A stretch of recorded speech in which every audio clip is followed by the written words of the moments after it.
आता कसं जरांगे पाटील म्हणतील तसं या विषयावर आपल्याला भाष्य करायचं आहे. संघर्ष योद्धा मनोज जरांगे पाटील हे सामान्य घरातील लेकरू आहे. अतिशय गरिबीमध्ये त्यांचं जीवन गेलेलं आहे, जात आहे.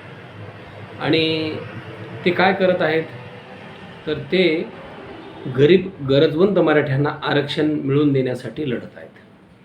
जे आरक्षण न्यायालयाला मान्य आहे असं 50%च्या आतील आरक्षण ते मागत आहेत. मग ते वेगवेगळ्या संदर्भामध्ये उच्च न्यायालयाचे निकाल असोत, सर्वोच्च न्यायालयाचे निकाल असोत किंवा 105व्या घटना दुरुस्तीवेळी संसदेनं आरक्षण मर्यादा वाढवण्याचं न ठरवलेलं असेल तर पर्यायानं सगळं येऊन ठेपतं ते 50%च्यातल्या आतल्या आरक्षणावर. आणि हेच आरक्षण जरांगे पाटील मागत आहेत. जरांगे पाटील कोण आहेत? एका खेड्यातील कमी शिकलेले हे व्यक्तिमत्व आहे, सामान्य घरातील आहे, मात्र ते असामान्य आहे. कारण त्यांची आर्थिक परिस्थिती पाहिली तर त्यांना स्वतःला मोटरसायकलसुद्धा नाही. त्यांच्या पत्नी जर दुसऱ्याची तर खुरपायला गेली तरच त्यांची चूल पेटते, अशा प्रकारची त्यांची ही कौटुंबिक परिस्थिती त्या ठिकाणी आहे.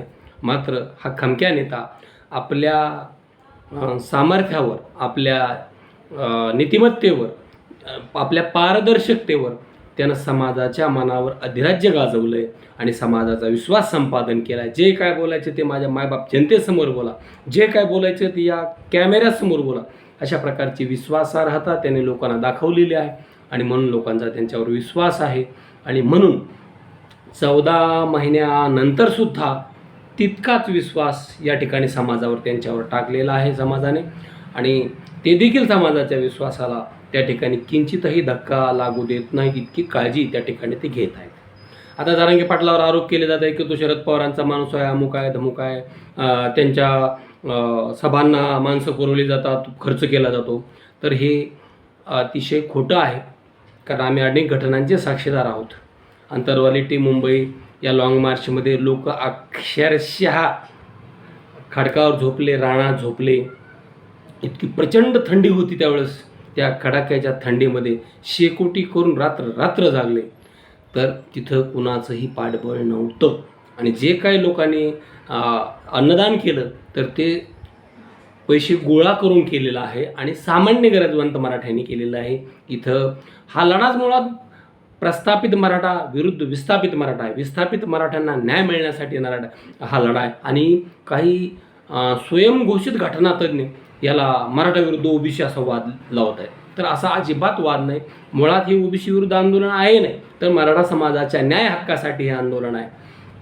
तर आत्ता जी नारायणगडावरची सभा झाली तर या सभेला आदल्या दिवशी मुसळधार पाऊस त्या नारायणगडावर पडला.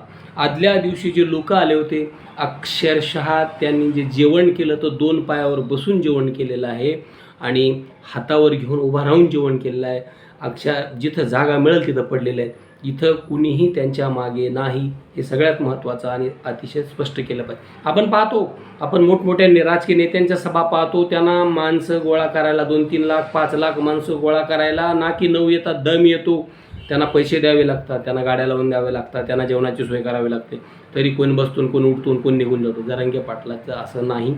जे काय आहे ते समोर आहे. त्यामुळे त्याने तो विश्वास संपादन केलेला आहे. आणि असा एक प्रश्न विचारला जातो की जरांगे पाटील भारतीय जनता पक्षाला आणि देवेंद्र फडणवीसांनाच का टार्गेट करतायत? त्याच्यामागे अनेक कारणं आहेत. सगळे नेते विशेषत्वाने मराठा आंदोलकांच्या वेळोवेळी भेटी घेतलेल्या आहेत.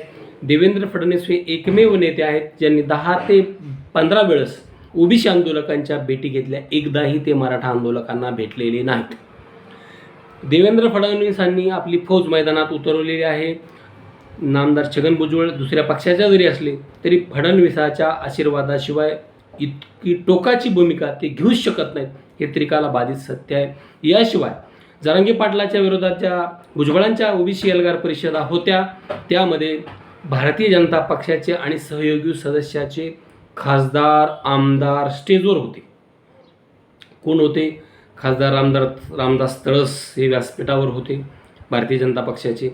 त्याचबरोबर आशिष देशमुख, देवयानी फरांदे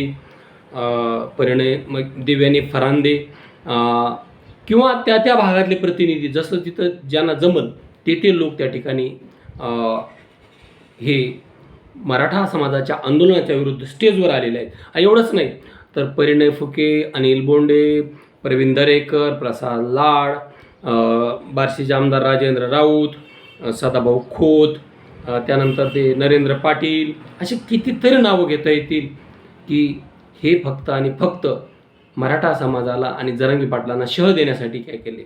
आणि फडणवीसांनी ज्यावेळेस जरांगे पाटलाचं आंदोलन निर्णायक वळणावर होतं त्यावेळेस विदर्भामध्ये ओबीसी जागर यात्रा काढली. पहा म्हणजे किती. आणि तिथं त्यांनी जाहीर भाषण केलं पोहरादेवीच्या गडावर की भारतीय जनता पक्षाचा DNA हा ओबीसी आहे, जो ओबीसी हित की बात करेगा वही देश पे राज करेगा. आता 44 वसतिगृहाचं ओबीसींच्या उद्घाटन झालं त्यावेळेसही फडणवीस साहेबांनी सांगितलं की आम्ही 46 GR काढले. त्यावेळेस तिथं खालून आवाज आला तायवाड्यांचा, नाही 50 काढले, 50 GR काढले ओबीसीसाठी, त्यातले 46 हे फडणवीस साहेबांनी काढले आहेत. कधी अगोदरही काढले ते CM असताना आत्ताच्याही सरकारमध्ये. अशा प्रकारचं आहे. तर म्हणून आणि त्यांनी जाणून बुजून मराठा लोक या ठिकाणी विरोधात उभा केला आहे. हाकेला पाठबळ देण्यामध्ये सुद्धा नामदार छगन भुजबळ असतील, कृषी मंत्री धनंजय मुंडे असतील, संघर्ष कन्या भारतीय जनता पक्षाच्या राष्ट्रीय महासचिव पंकजाताई मुंडे असतील, तर यांनी पाठबळ दिलेलं आहे. रात्रीच्या अंधारात धनंजय मुंडे हाकेला वडीगुद्रीला जाऊन भेटलेले आहेत. आणि हाकेंना गाड्या कोणी पाठवून दिल्या हे सांगायची गरज नाही. मराठवाड्यात तर अजिबात गरज नाही. सगळ्यांना माहीत आहे कुठून किती गाड्या आल्या आणि कोणी लावून दिल्या. ती वेगळी चर्चा त्यावर करायची आवश्यकता नाही. अगदी हाकेला गोंडच बाळ म्हणण्याचं कामसुद्धा कोणी केलं आहे हे सुद्धा आपल्याला परिचित आहे. अगदी त्या वडीगोद्रीच्या सभेवर तलवारी घासून ठेवा असं कोण म्हटलेलं आहे आपण पाहिलेलं आहे. म्हणजे हे सगळं षडयंत्र आहे. आणि म्हणून आणि जरांगे पाटलाच्या विरोधात जे जे बोलले त्याला बक्षिसी मिळाले. पंकजाताई मुंडेंनी जरांगे पाटलाच्या विरोधात भूमिका घेतली, त्यांना विधान परिषद मिळाली. सदाभाऊ खोतांनी जरांगे पाटलाच्या विरोधात भूमिका घेतली, त्यांना विधान परिषद मिळाली. राजेंद्र राऊतांनी त्या ठिकाणी जरांगे पाटलाच्या विरोधात भूमिका घेतली, त्यांना आता भारतीय जनता पक्षाचं तिकीट मिळणार आहे. असे किती उदाहरण द्यायचे. नरेंद्र पाटलांनी भूमिका घेतली, पुन्हा त्यांना महामंडळाचं अध्यक्षपद मिळालं, त्यांना राज्यमंत्रीपदाचा दर्जा दिला. म्हणजे जरांगे पाटलावर टीका करा आणि काहीतरी मिळवा. प्रवीण दरेकरांनी टीका केली, त्यांना सुद्धा एक मोठं कंत्राट मिळालं. म्हणजे फक्त जरांगे पाटलावर टीका करा आणि काहीतरी मिळवा असा एक नवीन फंडा या ठिकाणी आहे. मात्र इथं मागतोय काय समाज, तर फक्त आरक्षण मागतोय. जे मागतोय ते घटनात्मक मागतोय, संविधानिक मागतोय, जे न्यायालयात टिकतंय ते मागतोय. परंतु सरकार इथं जाणून बुजून दुर्लक्ष करत आहे आणि फक्त मराठा समाजाच्या भावनाशी खेळण्याचं काम करत आहे. आता तर एक नवीनच फंडा काढला की मराठा वगळून बाकीच्यांना कसं एकत्र करता येईल तेवढा प्रयत्न या ठिकाणी केला आहे. पोहरादेवीचे महंत त्याला विधान परिषद दिली. म्हणजे ठीक आहे, आता तो त्यांचा वैयक्तिक भाग असेल, परंतु हे ठरून आहे. अजितदादा पवारांचा पक्ष तर पूर्णपणे मराठा विरोधी आहे, कारण भुजबळ आणि धनंजय मुंडे हे त्यासाठी काम करतात. आता भुजबळांच्या मुलाला 3 तास आचारसंहिता लागण्याच्या अगोदर आमदारकीची शपथ दिलेली आहे. इद्रिस नाईकवाडी या अल्पसंख्याक व्यक्तीला त्या ठिकाणी आमदारकी दिलेली. म्हणजे हे काय आहे, तर हे फक्त मराठा विरोधाचं षडयंत्र या ठिकाणी आहे. मराठ्यांना बाजूला ठेवून सत्ता मिळवता येते अशा प्रकारचा हा प्रयत्न आहे. आणि हाकेंना बोलायला बघा, हाके काय म्हणतात की जरांगे पाटील जिथं जातील तिथं आम्ही जाणार, ते ज्या उमेदवाराला पाठिंबा देतील त्याला आम्ही पाडणार. मुळात जरांगे पाटील कोणाला उमेदवाराला पाठिंबा देण्याचा प्रश्नच निर्माण होत नाहीत, कारण त्यांचं आंदोलन मराठा विरुद्ध मराठा आहे. गरीब मराठा विरुद्ध प्रस्थापित मराठा विरुद्ध एवढंच आंदोलन आहे. त्यामुळे ओबीसींना विरोध करण्याचं कारण नाही. सामान्य ओबीसी, दलित, मुस्लिम या ठिकाणी एकत्र कसं करता येईल आणि यांना न्याय कसा मिळवून देता येईल अशा प्रकारचे हे सामाजिक आंदोलन आहे. मात्र याला राजकीय आंदोलनाशी जोड दिली जात आहे. मायबाप सरकारला संधी होती, परंतु सरकारनं का कुणास ठाऊक म्हणजे सगळे सोयरेचा अध्यादेश काढला, परंतु अधिसूचना अंतिम केली नाही.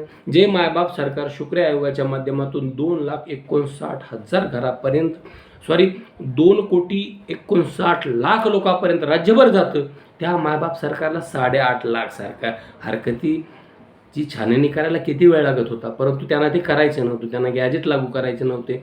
त्यांना 57 लाख कुणबी नोंदी सापडल्या असं सरकार सांगतंय. मग मराठा समाजाला जाणून बुजून त्यांच्या न्याय हक्कापासून का वंचित ठेवलं आहे या प्रश्नाची उत्तरं या सर्वपक्षीय राजकारण्यांना द्यावे लागतील. आघाडीनं सुद्धा मराठा समाजाच्या मताचा फायदा हा लोकसभेला घेतला, पण पुन्हा त्यांनी तोंड गप्प ठेवली. त्यांना सुद्धा याचा फटका तेव्हा जाब द्यावाच लागेल.